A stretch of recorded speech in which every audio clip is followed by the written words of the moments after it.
گرامی قدر، آپ سب اس مسجد شریف میں اس پروگرام میں شریک ہوئے، اللہ پاک آپ کی شرکت کو قبول فرمائے۔ یہ پروگرام مدرسہ جامعہ انس بن مالک رضی اللہ تعالی عنہ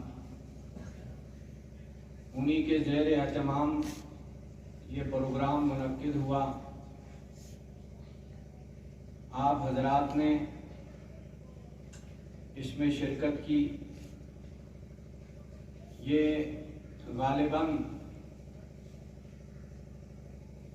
اس مدرسے کا پہلا پروگرام ہے اس نوعیت کا۔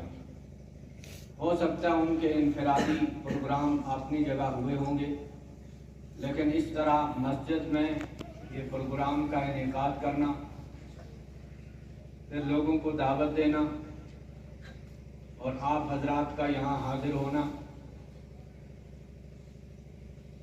اس اعتبار سے یہ پہلا پروگرام ہے۔ آپ نے پروگرام کو سنا، بچوں کو دیکھا۔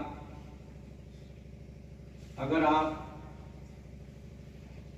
ان کی معاونت کریں گے،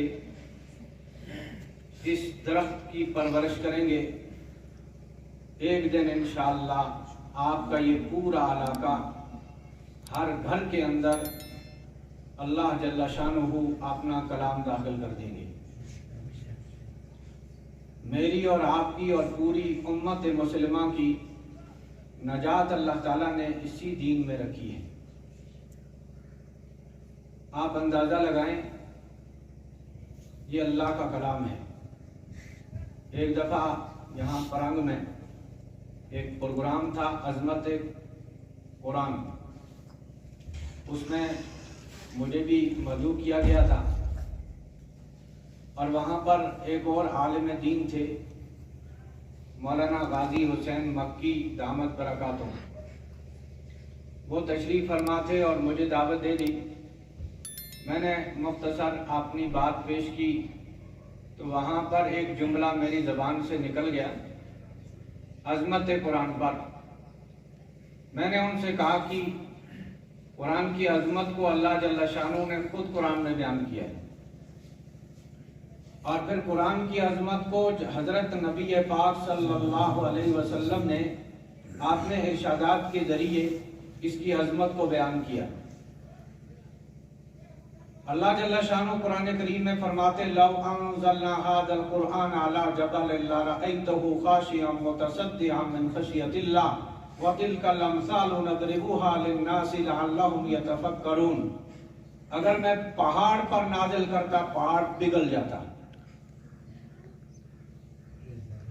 ریزے ریزے ہو جاتا۔ یہ اللہ کا کلام ہے، یہ قرآن کی عظمت کو بیان کیا گیا۔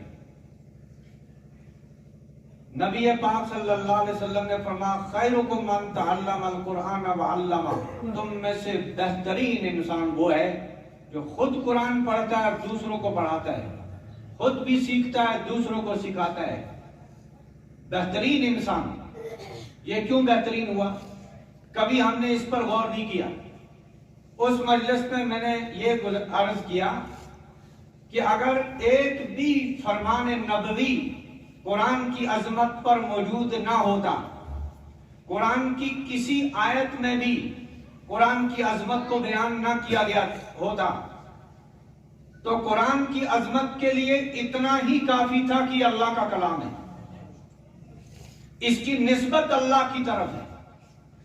جب نسبت اللہ کی طرف ہو جاتی ہے تو اس چیز کی عظمت بڑھ جاتی ہے۔ کعبۃ اللہ، اللہ کا گھر، بیت اللہ، کلام اللہ، رسول اللہ صلی اللہ علیہ وسلم، اللہ کا رسول، نسبت اس رسول کی اللہ کی طرف ہے، کعبے کی نسبت اللہ کی طرف، اس کلام کی نسبت اللہ کی طرف۔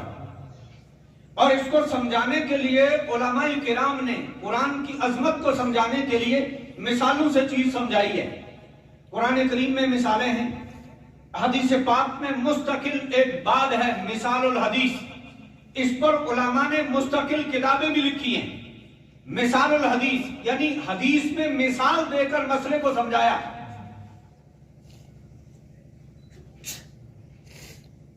مرنے کے بعد دوبارہ زندہ ہوں گے، ہم سب کا ایمان ہے کہ ہم منہا خلقناکم وفیہا نعیدکم ومنہا نخرجکم تارۃ اخری، اسی مٹی سے پیدا کیا، دوبارہ اسی میں لوٹا دیں گے، پھر اسی سے پیدا کریں گے۔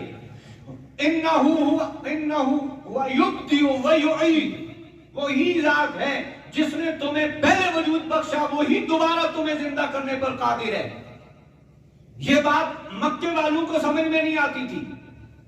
مکی دور میں جتنا قرآن اترا ہے اس کے اندر اللہ تعالیٰ نے اس مسئلے کو سمجھایا ہے۔ مشرکین نے کہا اَإِذَا مِتْنَا وَكُنَّا تُرَابًا وَعِظَامًا أَإِنَّا لَمَبْعُوثُونَ، جب ہم مر جائیں گے، مٹی ہو جائیں گے، ہڈیاں بوسیدہ ہو جائیں گی، اس کے بعد ہم دوبارہ زندہ کیے جائیں گے؟ کیا عقل میں آنے والی بات ہے؟ دوبارہ زندہ ہوں گے، یہ کیسے ہو سکتا ہے؟ اللہ تعالیٰ نے اپنے نبی کو فرمایا قل، کہہ دیجئے ان کو ببانگ در کہہ دیجئے، ذرا بھی جھجک محسوس نہ کیجئے۔ جس اللہ نے اتنا بڑا آسمان بغیر ستونوں کے کھڑا کر دیا، اس اللہ کے سامنے اس انسان کو بنانا کون سا مشکل ہے؟ فرمایا کہہ دیجئے قل ان الاولین، تمہیں نہیں، قل ان الاولین والآخرین لمجمعون الی میقات یوم معلوم،